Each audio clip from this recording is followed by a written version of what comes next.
अपने हित को लेकर सड़कों पर उतरा था। और ये तस्वीर पाक अधिकृत कश्मीर के उस आंदोलन की जो लगातार उग्र होता जा रहा है और पाकिस्तानी आर्मी, पाकिस्तान की सरकार के खिलाफ लोगों में गुस्सा भरता जा रहा है। सबसे महत्वपूर्ण यह है क्योंकि जेएसी का वो आंदोलन, जिस आंदोलन ने इन तमाम तस्वीरों को जन्म दिया, और उन तस्वीरों के बीच अब ये तस्वीरें पीओके की, जो तस्वीर ये बताने के लिए काफी है कि वहां पर इस वक्त हालात कैसे हैं, वहां पर इस वक्त जो लोग हैं, जो प्रदर्शनकारी हैं, उन प्रदर्शनकारियों के दिलों में किस कदर बगावत के सुर जो हैं वो लगातार तेज होते जा रहे हैं। ये तस्वीर पाक अधिकृत कश्मीर से हम आप तक पहुंचा रहे हैं और इन तस्वीरों से आप पूरा विस्तार समझ सकते हैं कि इस वक्त पाकिस्तान की ये आवाम, पीओके की आवाम सड़कों पर उतरी है अपनी उन तमाम मांगों को लेकर जो बुनियादी मांगे यहां के लोगों के जीवन को जीने के लिए बहुत जरूरी है। फिर वो चाहे महंगाई हो, शासन सत्ता पर लगातार कब्जा, और कब्जे के बीच अब लगातार तमाम कहानियां। लेकिन सबसे पहले बिग वॉल पर हम आपको ये तस्वीर दिखा रहे हैं। ये पीओके की वो तस्वीरें हैं जो आज पूरी दुनिया के सामने जा रही हैं, और इन तस्वीरों के जरिए पाक अधिकृत कश्मीर के हालात कैसे हैं यह आप भलीभांति समझ सकते हैं। वहां पर मुनीर की सेना ने जेएसी के प्रदर्शनकारियों पर फायरिंग की, और उसके बाद यह आप तस्वीर देखिए कैसे लोगों को वहां से स्ट्रेचर के जरिए ले जाया गया नजदीकी अस्पताल। लेकिन प्रदर्शन थमने का नाम नहीं ले रहा है। लोगों का ये भारी हुजूम, हजारों लोगों की भीड़ इस वक्त सड़कों पर है, और इस वक्त पीओके में कुछ भी सही नहीं है। पीओके में जो हालात हैं, इन हालातों के बीच लगातार मुनीर की सेना उन तमाम बर्बरताओं की हद कर रही है जिन बर्बरताओं को लेकर पाकिस्तान को अमूमन जाना जाता है। लेकिन ये तस्वीर आप देखिए, ये जेईसी के तमाम वो प्रदर्शनकारी जो हजारों लाखों की संख्या में इस वक्त पाकिस्तान अधिकृत कश्मीर में चौराहों पर मौजूद है। लेकिन ये देखिए कैसे यहां पर मुनीर की सेना सीधा जेईसी के निहत्थे प्रदर्शनकारियों पर फायरिंग करती हुई नजर आ रही है। यानी कि इन तस्वीरों से समझा जा सकता है कि आवाम के अंदर कितना गुस्सा, लेकिन मुनीर की सेना पूरी तरह से तानाशाही का रवैया अपनाती हुई नजर आ रही है। सीधा फायरिंग की जा रही है लोगों पर और सीधा उनको मौत के घाट उतारा जा रहा है। सीधा हम आपको ले चलेंगे, हमारे संवाददाता अजय इस वक्त हमारे साथ जुड़े हुए हैं। अजय, बहुत हालात तनावपूर्ण हैं। मुनीर की सेना, वहां की आवाम जेईसी के तमाम प्रदर्शनकारियों को सीधा बंदूक के निशाने पर ले रही है। फिलहाल वहां पर स्थिति कैसी, एक बार विस्तार से बताइएगा अजय।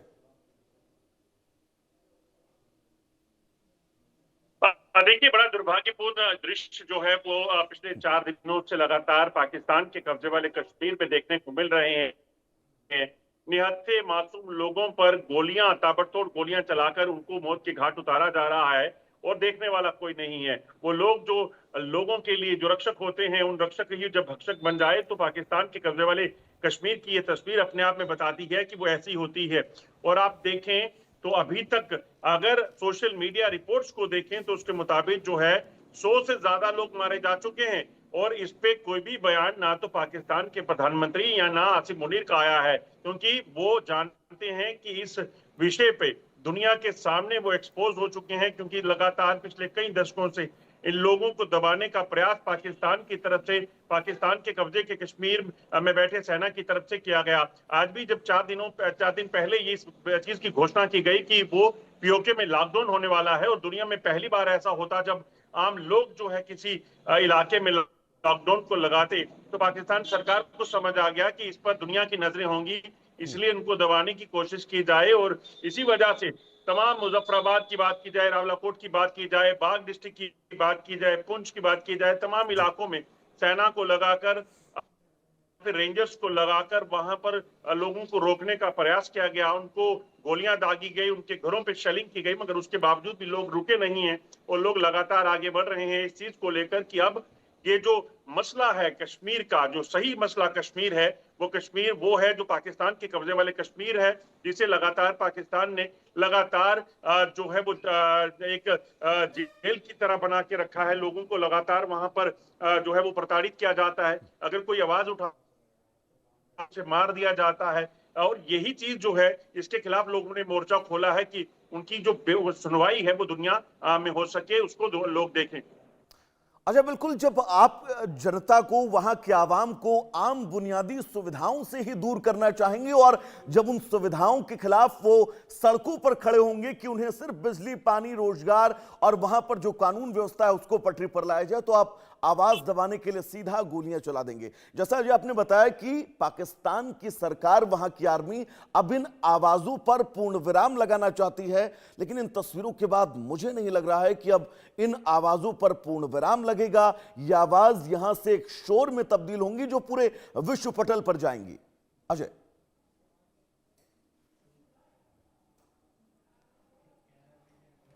देखिए, जहां तक इस आवाज की बात, अब ये आवाज रुकी है, क्योंकि ये आवाज इसलिए नहीं रुकेगी क्योंकि लोगों को अब ये समझ आ गया है कि इतने दशकों में ये कुछ हासिल नहीं कर पाए। ये वो इलाका है जो कि मिनरल्स के हिसाब से, अगर बाकी चीजों के हिसाब से बड़ा ही खुशहाल इलाका होना चाहिए था। और सबसे बड़ी बात, अगर आप देखें तो पिछले इतने सालों में जम्मू कश्मीर की जब वो तस्वीर देखते हैं, पूर्ण जम्मू कश्मीर के लिहाज से अगर आप देखें, तो एक तारबंदी के उस तरफ का इलाका जो पाकिस्तान के कब्जे में है, और एक इलाका वो जो जम्मू कश्मीर का भारत के पास है, उसमें और उसमें दोनों में फर्क दिखता है। तरक्की कैसे यहाँ हो रही है, कैसे यहाँ का युवा आज खेलों में, नौकरियों में, बिजनेस में, तमाम चीजों में बेहतर कर रहा है, मगर वही हालत अगर उस इलाके की देखें तो बद से बदतर होती जा रही है। तो ये चीजें कहीं ना कहीं बताती हैं कि उन लोगों को इस चीज का एहसास है कि जो उस वक्त इनके साथ हुआ, वो वक्त जो था, अब वो उस वक्त को और दोहराना नहीं चाहते, वो नहीं चाहते हैं। और आपको याद होगा कि जब भारत के रक्षा मंत्री से ये सवाल पूछा गया कि जब ऑपरेशन सिंदूर हुआ तो क्यों नहीं एक बार में मामला खत्म कर लिया जाता और पाकिस्तान के कब्जे वाले कश्मीर को वापस ले लिया जाता, तो उन्होंने कहा था कि आप खुद देखेंगे कि पाकिस्तान के कब्जे वाला कश्मीर जो है वो खुद वहां के लोग जो है उसे पाकिस्तान से आजाद कराएंगे। और यही सिलसिला अब वो शुरू हो गया है। अजय, बंदूक के दम पर जिस तरह से पाकिस्तानी सेना वहां की आवाम की आवाज को दबाना चाह रही हो, यह तस्वीरें बताने के लिए काफी हैं इस देश के, पूरे विश्व के लोगों को कि ये बंदूक के दम पर अब ये शोर थमने वाला नहीं है। पाक अधिकृत कश्मीर के अंदर जो हालात हैं, उन हालातों के बीच अजय पूर्ण विराम यहां पर नहीं लगेगा। ये जंग चलती रहेगी। और मैं चाहूंगा एक बार आप ये भी बताएं कि अब पीओके का भविष्य यहां से आपको क्या नजर आ रहा है, किस दिशा में ये जा रहा है? देखिए, पीओके का भविष्य अंधकार में था और अंधकार में रहेगा जब तक कि पाकिस्तान के कब्जे वाला कश्मीर जो है वो वहां से आजाद नहीं हो जाता, जब तक कि वहां के लोग उनको कहीं आजादी नहीं मिल जाती। और आजादी की जंग जो है उन्होंने शुरू की है। आपको याद होगा कि पाकिस्तान पिछले कई सालों से जम्मू कश्मीर को लेकर दुनिया भर में अफवाहें फैलाता रहा, दुनिया भर को ये बताता रहा कि देखिए यहाँ का कश्मीर जो है उसकी हालत क्या है। मगर पाकिस्तान ये भूल गया कि सच्चाई को छुपाया नहीं जा सकता, और यहाँ की हालत जो है जब वहां के लोगों ने देखी है, तो आज वो लोग उस सरकार के, उस सेना के खिलाफ है जो कश्मीर को लहूलुहान करने की कोशिश पिछले इतने सालों से करते रहे। वो लोग उस सेना के खिलाफ हैं जिसने वहां के युवाओं के हाथों में हथियार देकर उसे अपने ही कश्मीरी भाइयों को मारने के लिए भेजा या मरने के लिए भेजा। तो ये उन लोगों के खिलाफ है, उस सरकार के खिलाफ है जिस सरकार ने वहां के जो रिसोर्सेज थे उसका इस्तेमाल कराची, लाहौर और पंजाब के लिए किया और वहां के लोगों को भूखा रखा। तो ऐसे में इन लोगों की जो उम्मीदें थी, अब वो उम्मीदें जो है वहां से बिल्कुल उब चुकी हैं। और ये जानते हैं कि अगर इस सरकार को यहाँ आज नहीं खत्म किया, आज इनसे छुटकारा नहीं हुआ, तो भविष्य उनका अंधकार में रहेगा। अजय, आपको नहीं लगता है कि पाक अधिकृत कश्मीर की जो आवाम है, लगभग बंटवारे के और पाक अधिकृत कश्मीर पर कब्जे के 80 साल पूरे होने वाले हैं, इस आवाम ने थोड़ा सा देर कर दी इन हालातों को समझने में कि आखिर उनकी मूल समस्या क्या है, मूल परेशानी क्या है? अगर पहले समझते तो ये तस्वीर शायद ना होती। अजय, हाँ, बिल्कुल आप ठीक कह रहे हैं, मगर मुझे लगता है कि कहते हैं कि ना होने से ढेर बली, तो अब शायद देरी से ये चीज इनको समझ आई है। मगर उस चीज को अब ये चाहते हैं कि दुनिया इस चीज को देखे, दुनिया की नजर उस पर हो, पाकिस्तान के कब्जे वाले कश्मीर पे जहां आज हालात ऐसे बने हुए हैं। दुनिया इस चीज को देखे कि कैसे उन लोगों ने अत्याचार सहे हैं, कैसे युवाओं को अनाज मांगने पर जो है गोली दी जाती है। दुनिया से समझे कि कैसे वहां के पानी को चीन को देकर या वहां के पानी के बिजली तैयार करके लाहौर कराची को देकर वहां उन लोगों को अंधकार में रखा जाता है। तो ये तमाम चीजें जो हैं आज विषय है। आप सोचिए कि ये पाकिस्तान के कब्जे वाला जो कश्मीर है, वहां चावल के दाम जो है वो 400 रुपए किलो हैं, और भारत के पास जो जम्मू कश्मीर है उसके वहां चावल के दाम 60 रुपए किलो हैं। और यहाँ पर भी मुझे लगता है कि मेजॉरिटी पॉपुलेशन को मुफ्त राशन सरकार देती है।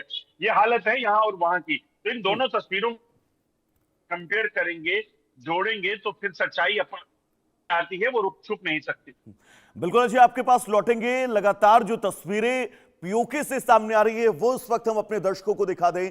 पाकिस्तान अधिकृत कश्मीर में इस वक्त हालात कैसे हैं, और मुनीर की सेना पूरी कोशिश में लगी है कि वो वहां की सेना के दम पर, हथियारों के दम पर इस प्रदर्शन को कुचल सके, और न सिर्फ प्रदर्शन को कुचल सके बल्कि पाक अधिकृत कश्मीर की आवाम की आवाज को दबा सके, जो आवाज वो अपने बच्चों के लिए, अपने आने वाले कल के लिए लगातार उठा रहे हैं। और ये तस्वीर आप देखिए, सड़कों पर लगातार दौड़ती एम्बुलेंस, लोगों की गाड़ियां, बाइक पर पाक अधिकृत कश्मीर के झंडे, और इस झंडे के बीच स्लोगन सिर्फ और सिर्फ एक कि पाक अधिकृत कश्मीर को पाकिस्तान के इस नापाक चंगुल से छुड़ाया जा सके। यह तस्वीर अब आम नहीं है। पाकिस्तान अधिकृत कश्मीर यानी पीओके की हर गलियों से, हर मोहल्ले से, हर चौक चौराहों से ये तस्वीरें सामने आ रही हैं, और इस प्रदर्शन में बच्चे, बूढ़े, बुजुर्ग, महिलाएं, यानी कि वहां की आवाम पूरी तरह से शामिल हो चुकी है। और जब आवाम ऐसे प्रदर्शनों को जन्म देती है तो उस इलाके की स्थिरता, उस इलाके की राजनीति, उस इलाके का इतिहास, भूगोल सब कुछ बदल कर रख देती है। और ये दो तस्वीरें, पहली तस्वीर हजारों की संख्या में पीओके के आम नागरिक, जेएसी के प्रदर्शनकारी लगातार सड़कों पर सरकार के खिलाफ आवाज अपनी बुलंद कर रहे हैं, तो दूसरी तस्वीर न सिर्फ पैदल, गाड़ियों से, मोटरसाइकिलों से, जिसको जो मिल रहा है इस प्रदर्शन में अपने आप को शामिल करने के लिए वो इस प्रदर्शन में शामिल हो रहा है। अजय लगातार हमारे साथ जुड़े हुए हैं।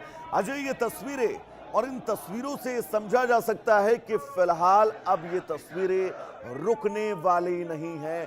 मुनीर की सेना की बर्बरता, मुनीर की सेना की गोलीबारी सीधा वहां की आवाम की छाती पर भी अगर मारी जाती है, उसके बावजूद वो प्रदर्शन करते रहेंगे।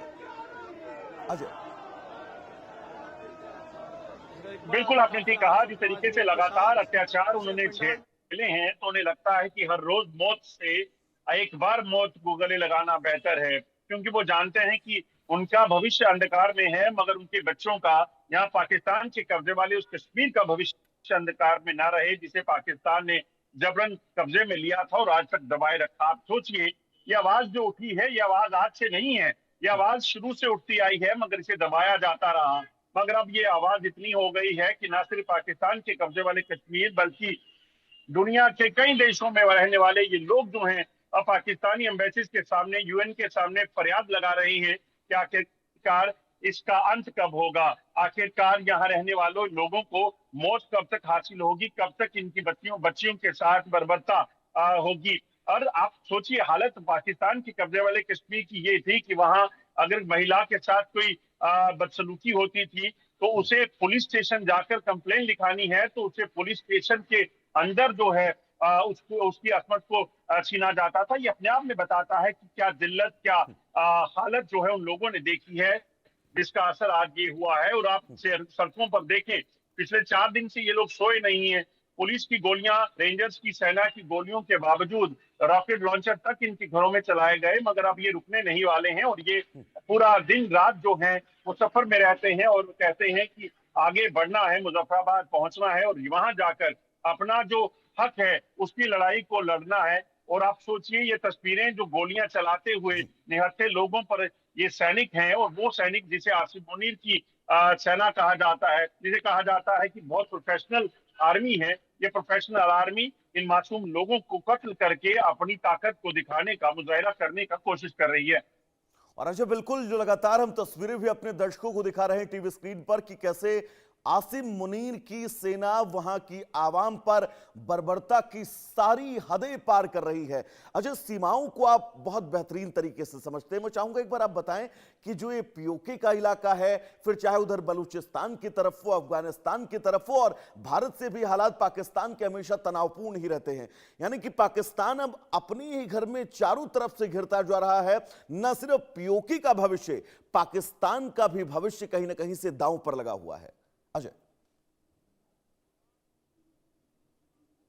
हाँ देखिए, बिल्कुल आप देखें तो पाकिस्तान का भविष्य इसलिए दांव पर है क्योंकि पाकिस्तान जो भारत को खंड खंड करने की बात करता था, जो भारत को ब्लीड इंडिया 1000 कट के लेकर जो है वो आगे चलता था, आतंकियों के जरिए, सीजफायर वायलेशन के जरिए यहाँ के लोगों को लहूलुहान करता था, आज उस पाकिस्तान की हालत क्या है। 71 में पाकिस्तान से बांग्लादेश अलग हुआ, मगर आज हालत यह है कि पाकिस्तान खुद खंड खंड होने की कगार पर पहुंच गया है। बलूचिस्तान के लोगों ने मिलकर पाकिस्तान सरकार के खिलाफ और सेना के खिलाफ जो है वो मोर्चा खोल रखा है। हालत ये है कि वहां उन लोगों ने यूएन को लिख दिया है कि अब हमें पाकिस्तान से आजादी चाहिए, हम अपनी सरकार, अपने देश चाहते हैं वापिस जिस पर कब्जा किया गया था। पाकिस्तान के कब्जे वाले कश्मीर की हालत तो आज देखी जा रही है, खैबर पख्तूनख्वा की हालत देखिए, जिस टीटीपी को पाकिस्तान ने खुद खड़ा किया और अफगानिस्तान में अमेरिकन फोर्सेस के खिलाफ लड़ने के लिए भेजा, आज वही टीटीपी पाकिस्तानी सरकार के खिलाफ खड़ी है और लगातार पाकिस्तानी सेना पर हमले करती है। ऐसा कोई दिन नहीं जब पाकिस्तानी सेना के काफिलों को, उनके कैंपों को टीटीपी के लोग जो है तबाह नहीं कर रहे। ये बताता है कि उसी आग में पाकिस्तान आज झुलस रहा है, जिस आग को पाकिस्तान ने भारत के खिलाफ छेड़ा था। पाकिस्तान के कब्जे वाला कश्मीर, बलूचिस्तान, खैबर पख्तूनख्वा, और एक दिन याद रखिए कि वो समय दूर नहीं होगा जब पंजाब और कराची, लाहौर में भी इन लोगों के नारे गूंजे।